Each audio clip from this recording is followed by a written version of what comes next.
café, conversávamos sobre o jornal, e a Carmela construiu esse projeto que hoje tem distribuição em vários estados do Brasil, tem um site muito forte, que é visto internacionalmente, e tenho certeza que ela é uma pessoa que, com seu trabalho, vem contribuindo muito para a popularização do direito. Que, como eu, que não sou formado em direito, sou formado em relações públicas, mas há 6 anos trabalho nessa área jurídica, né, organizando eventos, entendo que cada vez mais é necessário popularizar o direito, né, porque o direito, entendo eu, que é feito para o cidadão comum, né, e às vezes fica a discussão só no âmbito dos operadores do direito, dos estudantes de direito. Então, parabéns, Carmela, por esse trabalho aí, e que continue por mais muitos anos. Aproveito, vou chamar também a mesa o Dr. Joébert Pinto Nunes,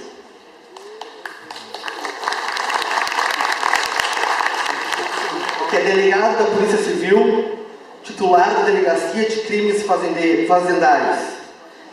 Tem especialização em políticas de repressão e prevenção de entorpecentes pelo Ministério da Justiça. Mestre em Direito Público, autor de livros de Direito Penal, autor de artigos de Direito Penal, professor universitário e professor de cursos preparatórios para concursos públicos. Como os demais painéis, a dinâmica vai se repetir. Vou passar a palavra para eles e vocês podem fazer as anotações de perguntas que, ao término da explanação de cada um deles, nós vamos abrir para perguntas. O pessoal que está trabalhando, que está colaborando aí, vai recolher as perguntas e nós vamos repassar aos painelistas. Com a palavra, então, Carmela. Primeiramente, eu queria agradecer a oportunidade, dizer que essa história, a história do jornal, foi construída junto com o Felipe, com o Jean Grey, com o Rafael, que são pessoas que são ativistas, apesar de não ser formados em terem formação jurídica. Alguns teve uma experiência, né? O Rafael e o Jean Grey tiveram, mas o Felipe e todas essas pessoas que eu mencionei propulsionaram que o jornal hoje esteja aí, porque foi uma ideia coletiva, né? E como cada um tem um desempenho, né, e um dom, cada um acabou seguindo por um caminho. E o Felipe ficou nessa área dos eventos, que eu acho que vocês também gostam, e está aí também há longos anos já proporcionando ao Rio Grande do Sul eventos de excelente qualidade. Agradecer também por estar me colocando junto à mesa ao professor Joébert. É a minha primeira vez aqui no Rio Grande do Sul que eu dou uma palestra na área de jornalismo. O meu jornalismo é de vida, foi proporcionado pelo trabalho que eu venho fazendo pelo Jornal Estado de Direito. E, como o Felipe falou, eu conversei com o professor Joébert, nós vamos quero mostrar uns vídeos de algumas ações que a gente tem chamado a atenção dessa área de jornalismo investigativo, e vou colocar alguns conceitos para vocês sobre o que é o jornalismo, que eu pontuei aqui. Está relacionado, né, ao processo de interação entre o jornalista e o fato, né, as diversas fontes que ele busca de informação para estar proporcionando à sociedade e levando a conhecimento público, digamos, aqueles furos, né, que aparecem de reportagem. Ele também pode ser definido, o jornalismo investigativo, pela interação, né, o resultado que ele gera na sociedade. Ele está relacionado à forma que se obtém a notícia, né, que às vezes não é por essas fontes oficiais proporcionadas pelo Estado ou por um inquérito policial, que o professor Joébert também vai falar. Ele é um trabalho bem original, né, porque ele se dispõe aí a correr riscos, né, e exige muita criatividade, superação de obstáculos, e trata geralmente de temas de opinião pública.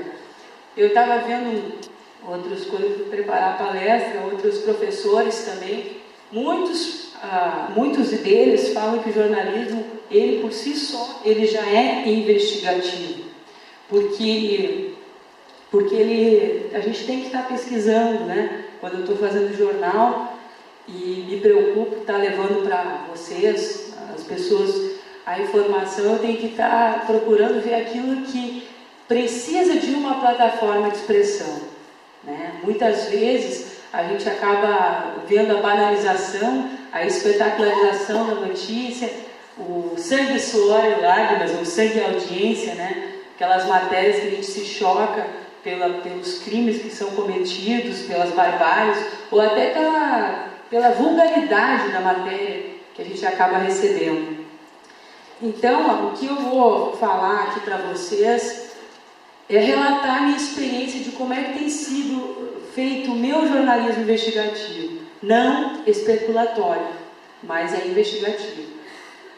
Estou procurando, já faz algum tempo, desde que eu comecei o jornal, a justificar a própria importância do jornal existir na sociedade. Então, não ser apenas um mero instrumento de divulgação de notícias, mas um instrumento que vai gerar uma política pública, que vai gerar uma articulação social, que vai gerar uma mobilização do Estado e da sociedade para modificar o direito que a gente tem e a realidade, a cultura que a gente tem. Pode ser um objetivo, né, uma escolha minha audaciosa, mas eu não tenho, a gente se agarra o Felipe, se agarra os professores, o Joebert, vários professores que articulam esse trabalho, eles vêm proporcionando levar uma informação diferenciada para a sociedade. E eu ontem passei a noite editando dois pequenos vídeos, né? Um falando sobre um menino do Arará, que é o 2B, Rodrigo Magalhães. Esse já está editado. Mas a questão é que eu estou fazendo lá, e voltei ontem do Rio de Janeiro, e visitei essa comunidade do Arará, e faço um trabalho lá, e até uma justificativa de ter colocado a mestre em Direitos Sociais e Políticas Públicas pela Unisc, é porque eu fiz um trabalho na Mangueira, na Escola de Samba de Mangueira, abordando como é que surge a democracia deliberativa pelos projetos sociais. E a minha relação tem se estendido também pela arte, quando a gente trabalha o samba, o rap, o grafite, os elementos do hip hop, para estar sensibilizando o olhar, não só dos estudantes de direito, dos advogados, mas de toda a sociedade.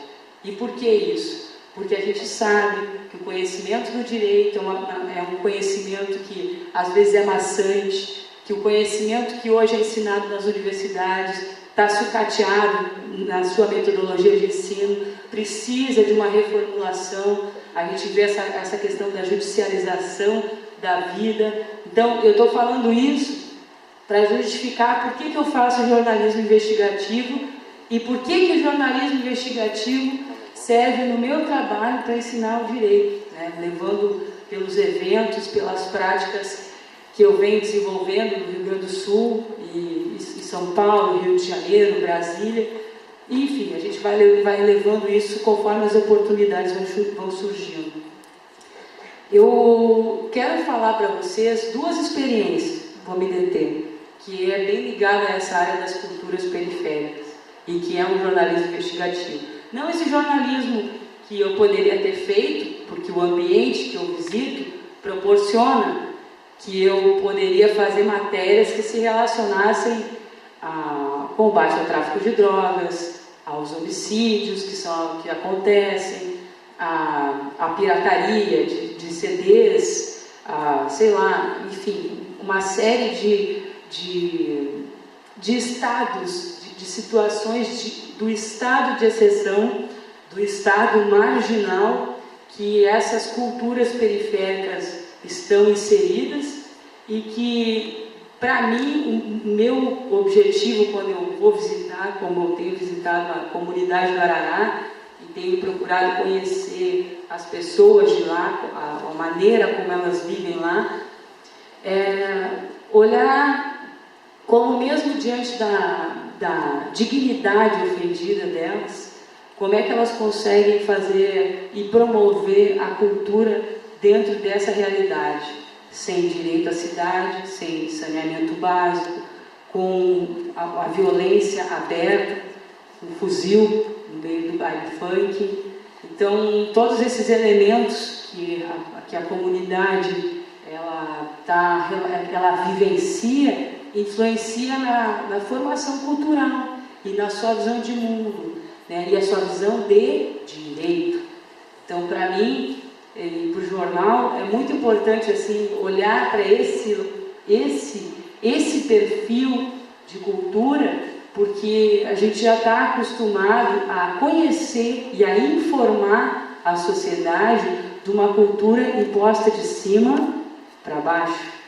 E não construir uma cultura periférica, uma cultura popular de baixo para cima. Então, eu acredito muito que a cultura periférica, para mim, como jornalismo investigativo, ela tem servido de fonte, né, com experiência do Comando Selva, que está me assistindo, vai me assistir no YouTube, o Careca Arts, Cassiano, Luiz Cassiano, Hip Hop Sanduba, lá do Araná, o Rodrigo Magalhães, do 2B, né, o Marcos Vinícius, MV Henrique, Tropê, do Comando Selva. Esse pessoal lá do Rio de Janeiro, eles têm servido e têm colaborado muito e servido à sociedade a mostrar aquilo que às vezes a sociedade não quer ver, né? Que é a miséria, que é as dificuldades que se enfrentam comunidades que não têm essas oportunidades que nós temos aqui. E por que eu estou falando do Rio de Janeiro e não do Rio Grande do Sul? Apesar de morar aqui há mais de quase 30 anos aqui no Rio Grande do Sul. Porque, como eu falei para o Sr. Joebert, eu tenho ido onde as portas vão se abrindo. Então, lá no Rio de Janeiro, pelo fato de eu estar estudando a Escola de Samba de Mangueira, e pelo fruto das relações que eu tenho conseguido desenvolver lá, eu tenho feito esse trabalho. E procurado conhecer essa realidade da cultura periférica, não através de um convite que venha do Estado, mas do morador, daquele que está lá dentro de casa, que tem a sua porta aberta pela polícia, que vê o BOP chegando. E a primeira experiência que eu tive no Arará foi muito interessante, porque conheci pessoas com uma alta capacidade de criatividade, de desenvoltura e de potencialidade. E eu vou mostrar um vídeo para ilustrar essa potencialidade que tem, que é o MC 2B. Ele tem um vídeo chamado Bala Perdida. E o que é interessante desse vídeo aqui? Ele é interessante porque ele não é apenas uma música. Eu já vou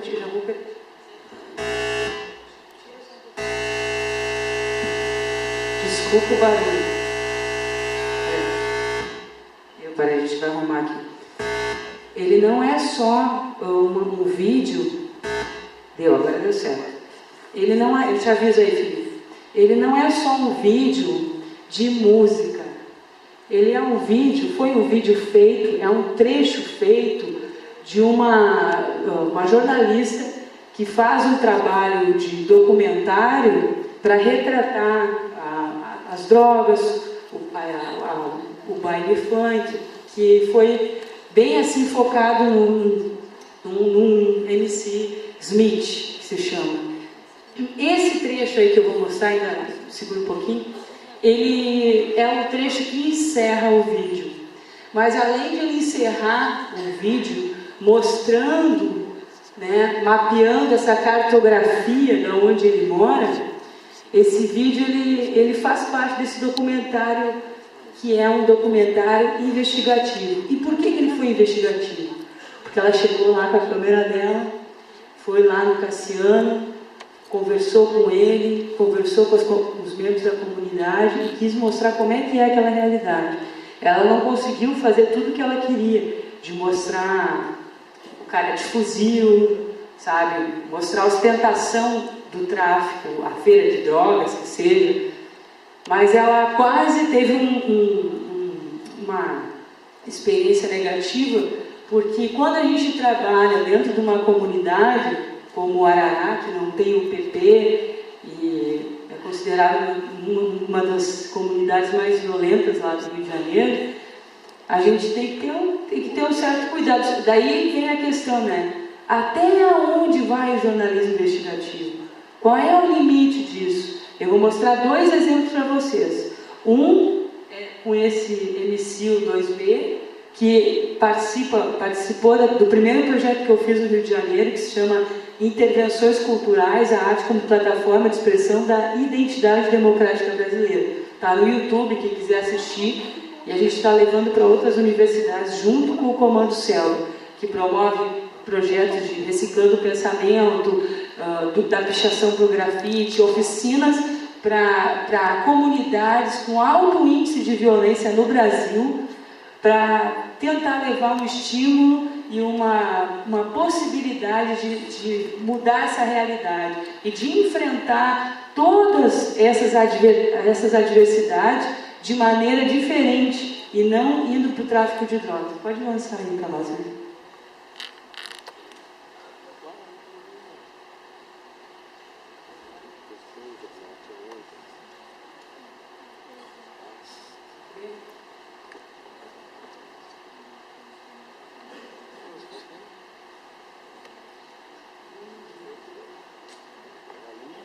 Vou botar de novo aqui para ver que deu uma travadinha. Enquanto ele vai dando uma olhada nisso aqui, eu vou falando para vocês. Então, dessas viagens que eu faço, né? Porque eu estou falando primeiro desse trabalho no Rio de Janeiro. E aqui no Rio Grande do Sul, eu até conversei com o professor Joebert, eu tenho feito gradativamente um trabalho no Presídio Central de Porto Alegre. E eu comecei, né, essa investigação, esse contato, primeiro trabalhando... Não está rodando? Primeiro trabalhando Tá, senão eu vou colocar aqui. É o vídeo mesmo? Então, deixa eu ver se eu consigo... Ver se você consegue colocar essa... Bom, talvez eu não consiga passar esse vídeo. Vamos ver se eu consigo passar aqui do E aqui. Vamos ver de novo. Talvez seja um tipo de formato que a gente esteja abrindo. Tem 2 minutos, aparece direitinho aqui. Que é a nossa comunidade. Aqui, ó. Isso aqui é o que nos pertence. Por isso que nós... Ó, vamos aumentar o som. Aqui, vamos ver aqui. Pedindo a atenção de você. Aí, vamos lá. Vocês sabem que essas coisas são feitas na hora, sempre tem improviso, né? Então, aguarda a compreensão aí. Vamos lá. Vamos botar no início, acho que vai rolando. Que é as nossas crianças, isso aqui é a nossa comunidade, isso aqui é o que nos pertence. Por isso que nós defendemos isso com unhas e dentes. Entendeu? Isso aqui é a nossa sociedade. Isso aqui é a sociedade que a necessidade criou. Essa aqui é a sociedade que vocês criaram. Então escuta só. Isso aqui é assim, ó.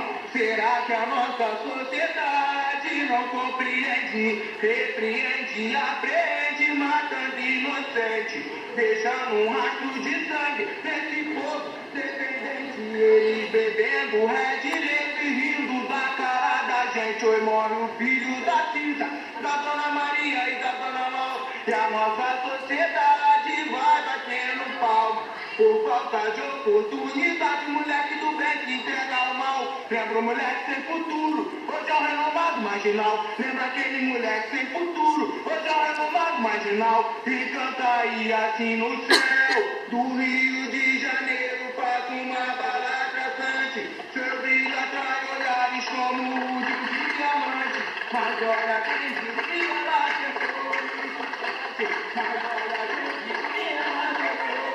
Então foi quem será que atirou? Polícia ou traficante? Ou quem será que atirou? Polícia ou traficante? Isso agora pouco importa, ela acertou. Um estudante ou isso agora pouco importa, ela acertou. Foi quem será que atirou, doutor? Quem será que atirou? Mas quem será que atirou, doutor? Quem será que atirou? Isso agora pouco importa, ela matou um estudante. Jovem brasileiro morre baleado dentro da sala de aula, enquanto aprendia sobre a paz. Isso é Rio de Janeiro. Brasil, eu sou 2D. Você ainda vai escutar muito esse nome. Mandou bem o 2B aí, né? Ele tá, esse vídeo aí, obrigada, pode acender a luz de novo para mim, obrigada.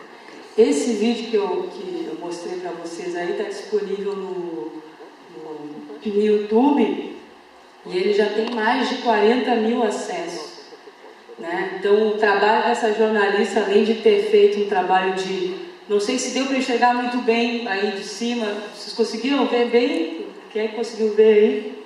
Deu para ver legal? Então esse trabalho da jornalista, ele procurou, não só, depois se vocês quiserem botar no YouTube também, Smith, o documentário. Se não for esse nome, depois vocês me cobrem por e-mail, pelo Felipe. Ele mostra esse retrato aí, né? Essa realidade que ele está vivendo, mostra, além de ele mesmo, né, na música, ele está retratando a condição que ele está sujeito, como cidadão lá, né, que está buscando um espaço de expressão. Então, o 2B, ele é um exemplo dentro da periferia, da cultura periférica, de potencialidade que se tem para estar ensinando, né? E por que ensinando? Porque hoje, né, como eu estava dizendo para vocês, é muito difícil a gente ter uma oportunidade de estar ensinando de modo criativo o direito. Então, o meu jornalismo investigativo, ele está relacionado muito a essas possibilidades, a essas experiências que eu posso adquirir visitando uma comunidade, acompanhando o trabalho do delegado Joelbert. Então, essas experiências, e para quem é um pesquisador do direito, não só para o jornalista, porque, aliás, o jornalismo, como eu vou mostrar para vocês, ele pode ser feito pela própria sociedade. E daí a gente vai entrar no debate, que eu falei para o professor, sobre até que ponto é saudável, até que ponto é viável produzir um jornalismo investigativo. O vídeo que depois que eu vou mostrar para vocês não é o tipo de jornalismo que eu faço. Eu admiro, mas é um jornalismo extremamente assim. Eu admiro muito o que ele faz como cidadão e como advogado e como jornalista, que a gente vai ver daqui a pouquinho.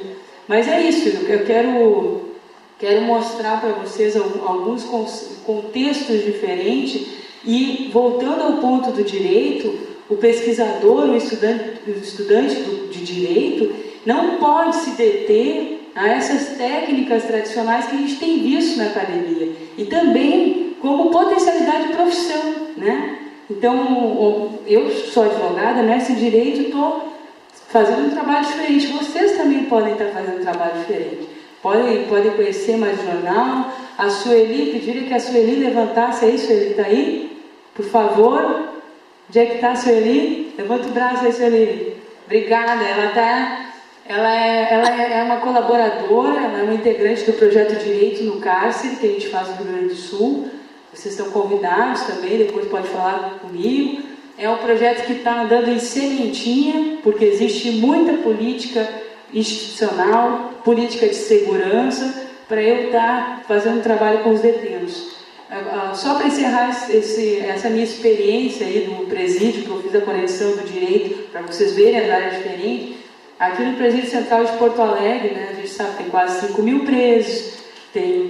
Agora se abriu uma galeria especial para aqueles dependentes químicos, para ver se a gente consegue criar um ambiente diferente, livre de drogas lá dentro. E para ocupar o tempo dos detentos, eu fiz o projeto Direito no Cárcere, que envolve leitura de livros, hip hop, grafite, né, todos esses elementos de grafite, samba, e isso está sendo construído, né, digamos assim, levado em consideração junto com o Ministério Público, com a Defensoria Pública, com a administração do presídio, para que as coisas não andem separadas. Não estou dizendo que a gente não tem que, quando a gente trabalha quando a gente vai conhecer uma realidade, seja no Arará com a cultura periférica, seja no hip hop, pelo presídio, está acabando meu tempo, já vou terminar aqui. Eu acho que a gente tem que pegar e potencializar isso para mostrar coisas diferentes. Não quero fazer um trabalho dentro do presídio espetacularizando a prisão, mostrando que é inferno, que é não sei o que do diabo, que eles não têm potencialidade, que não tem recuperação. Eu quero mostrar que eles podem ser agentes multiplicadores de educação. E eles podem transformar essa realidade, podem ganhar o seu dinheiro produzindo leituras lá dentro. A gente vai fazer um livro com eles, já tem editora para fazer, confirmada. Então, tem muita coisa para acontecer. E a gente, assim, não me canso de falar que isso, a ideia nossa de direito tem que ser mais ampla, né? E esse jornalismo investigativo, que se mistura com o meu papel como educadora, como popularizadora do direito, precisa enxergar essas realidades.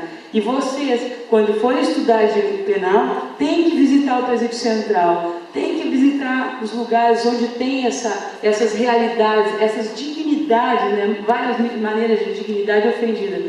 Porque é muito fácil a gente ficar falando dos direitos humanos, falando de teoria e não conhecendo a realidade local. Então isso não é só para o jornalismo, isso também é para o direito. Agora, esse vídeo que eu vou mostrar, já me encaminhando para o final, é do Ricardo Gama. Pode abrir ele devagarinho e botar no pause. Esse vídeo ele é muito interessante e eu fiquei impressionada com o trabalho que ele faz.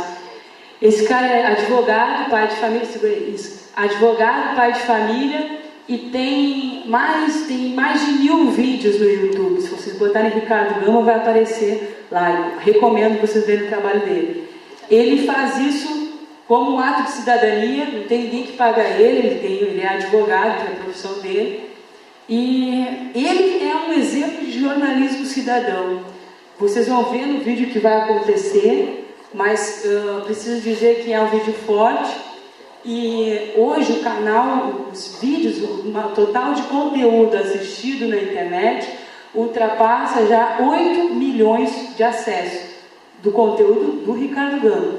Vamos ver ele então. Olha, vamos apagar a luz aqui, diminuir a luz primeiro. Diminuir mais aí que puder. Vamos lá, vamos ver se a gente consegue. Depois de um desespero total. O policial militar aqui no local fazer o trabalho dele. Vou diminuir um pouquinho aqui, porque eu não quero que fique muito alto para o ouvido aí de você. Se tiver abaixo, alguém levanta a mão aí, tá? O que aconteceu, policial militar? O que aconteceu com o assalto? Estamos aqui no túnel velho, assalto agora. Os caras estão lá dentro do táxi. Se não se entregar, meu irmão, vamos pro saco. Situação reina quase. E esse governo tá bom? Sérgio Cabral, como é que tá? E viaja, né? Mais um assalto, meu irmão, desse governo Sérgio Cabral. É um governo tiro porra de bomba. O cidadão tá aqui, tudo meu parado, nada anda, pessoal desesperado. Porque esse governo, meu irmão, é um carro, né, companheiro? O táxi é seu, companheiro? Aqui que eles tinham roubado aqui? Aqui que eles... Você que foi assaltado? Não vou filmar o rosto do senhor não, vou filmar o rosto do senhor não. Vou filmar o rosto do senhor não. O que você acha desse governo? Você como motoboy, você se sente seguro? Não se sente? A situação está caótica, né? Agora são que horas? Nós estamos aqui, imagina só. São 7h48, o túnel está parado, irmão. Nós estamos aqui, sério, não posso sentar aqui no túnel. Será que o governador está sabendo disso aqui? Cadê a polícia que não chega? E cadê o governador? O governador deve estar indo viajar de novo. Aí, túnel parado, irmão. Se sente seguro andando no rio, pai? É, sai de casa e não saber se vai voltar, né? Não, eu sou o cara que pega o pé do Sérgio Cabral, nosso governador que não faz porra nenhuma. Assalto, meu irmão. Lá dentro do túnel, tá tudo parado. Meu irmão, ninguém tem coragem mais de sair do Rio de Janeiro. Tudo parado aqui, ó. Sinistro, bagulho. O que aconteceu, policial militar?